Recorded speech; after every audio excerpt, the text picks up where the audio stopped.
Hey guys, welcome to Prakash Leena Vlogs. என்னதான் chicken மட்டனுன்னு சாப்பிட்டாலும் அந்த ஃபிஷ்ஷு சாப்பிட்ற சுகமே தனி தான். அதுவும் ஃபிஷ் குழம்பு பார்த்திங்கன்னா ஒவ்வொரு ஊர்லேயும் ஒவ்வொரு மாதிரி செய்வாங்க. ஆனால் திருநெல்வேலியில் இன்னும் சூப்பராக செய்வாங்க. அது எப்படி செய்யலான்னு பார்க்கலாம். 1 கிலோ மத்தி மீன் நாங்கள் எடுத்து வச்சுருக்கோம். கழுவி க்ளீன் பண்ணி வச்சுருக்கோம். தேவையான அளவுக்கு புளி, அதாவது 1 கிலோவுக்கு வந்து ஒரு எலுமிச்சை அளவு புளி இருந்தால் கரெக்டாக இருக்கும். ஸோ புளியை நல்லா கரைச்சி எடுத்துக்கிறோம். அது கூடவே வந்துட்டு ஒரு அரை மூடி தேங்காய் எடுத்துக்கிறோம். அரை மூடி தேங்காய், அப்புறம் ஒரு 10 சின்ன வெங்காயம், அப்புறம் சீரகம், இது எல்லாமே போட்டு நல்லா மைய அரைக்க போகிறோம். தேங்காய் வந்து நல்லா துருவி எடுத்துருக்காங்க. ஸோ இப்போ வந்து 10 சின்ன வெங்காயம் ஆட் பண்ணிக்கிறோம். அது கூடவே அரை ஸ்பூன் ஜீரகம் ஆட் பண்ணிக்கிறோம். இதுதான் வந்து இந்த குழம்புக்கான டேஸ்ட்டு. இதை மட்டும் ஸ்கிப்பே பண்ணிடக்கூடாது. ஸோ இப்போ வந்து நல்லா அரைச்சி எடுத்துக்கலாம். ஃபைன் பேஸ்ட்டாக அரைச்சி எடுத்துக்கிறோம். ஸோ நல்லா அரைஞ்சிடுச்சு. இப்போ பார்த்திங்க அப்படின்னா நம்ம மீன் குழம்பு வந்து மண் சட்டியில் தான் செய்ய போகிறோம். மண் சட்டியில் மீன் குழம்பு வச்சோன்னா செம்மையாக இருக்கும். ஸோ ட்ரை பண்ணி பாருங்கள். இப்போ வந்து 4-5 ஸ்பூன் நல்லெண்ணெய் எடுத்துக்கிறோம். அதுக்கு எண்ணெய் வந்து நல்லா காயணும். நல்லா காஞ்சதுக்கப்புறம் ஒரு அரை ஸ்பூன் கடுகு போட்டது. கடுகு வந்து நல்லா பொரியணும். ஸோ கடுகு நல்லா பொரிஞ்சு வந்தால் தான் அதோடைய வாசம் வந்து ரொம்ப நல்லாயிருக்கும்.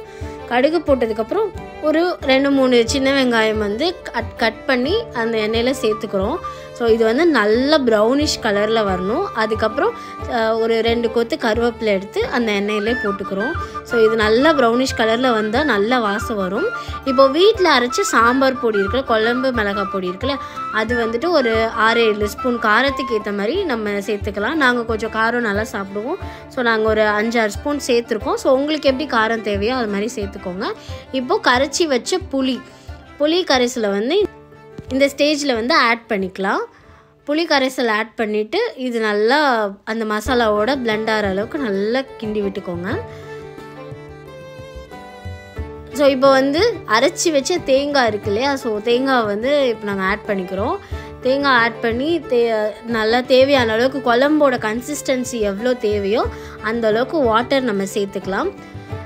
ஸோ நல்லா வந்து இந்த அளவுக்கு கன்சிஸ்டன்சி இருந்து இது நல்லா கொதித்து வரப்போ இன்னும் நல்லா திக்காக வரும். ஸோ அந்தளவுக்கு ஃபஸ்ட்டு கொஞ்சம் தண்ணி மாதிரி இருந்தால் ஓகே தான். இது சேர்த்துக்கலாம். தேவையான அளவுக்கு உப்பு போட்டுக்கலாம். உப்பு போட்டு இது நல்லா வர டைமில் மத்தி மீன் வந்து கழுவி வச்சதை வந்து அதில் ஆட் பண்ணிக்கிறோம். ஸோ ஆட் பண்ணி இந்த குழம்பு வந்து நல்லா கொதிக்கணும். நல்லா கொதிக்கும்போது உங்களுக்கு சூப்பராக இருக்கும். மீனோட ஃப்ளேவர் எல்லாமே இந்த குழம்புல இறங்கிடும்.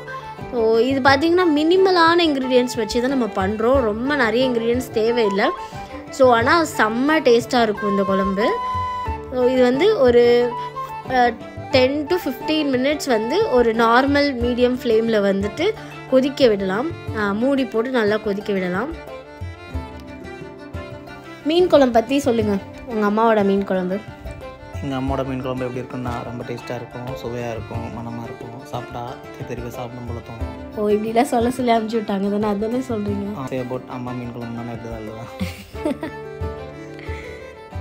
இது வந்து மிரட்டி வந்து சொன்ன மாதிரி இருக்கு. பட் சூப்பராக இருக்கும். நிஜமாவே ரொம்ப சூப்பராக இருக்கும். வாசம் அப்படியே மணக்கும் விட. இந்த ஸ்டேஜ்லாம் ஆக்சுவலி சாம மனமாக இருந்துச்சு வாசம். மீன் குழம்பு சூப்பராக இருக்கும். மீன் குழம்பு யூஸ்வலாக அன்னைக்கு சாப்பிட்றத விட நெக்ஸ்ட் டே சாப்பிட்டா தான் செம்மையாக இருக்கும். ஸோ நாங்கள் நெக்ஸ்ட் டேவும் சாப்பிட்டோம். சூப்பராக இருந்துச்சு. ஒரு டைம் நீங்கள் ட்ரை பண்ணி பாருங்கள். கண்டிப்பாக வந்து பிகினர்ஸ் கூட இதை மீன் குழம்பை வந்து ட்ரை பண்ணி பார்த்து எப்படி இருக்குன்னு கமெண்ட் பண்ணுங்கள். தேங்க்யூ ஃபார் வாட்சிங். லைக் பண்ணுங்கள், சப்ஸ்கிரைப் பண்ணுங்கள், ஷேர் பண்ணால் மறந்துடாதீங்க.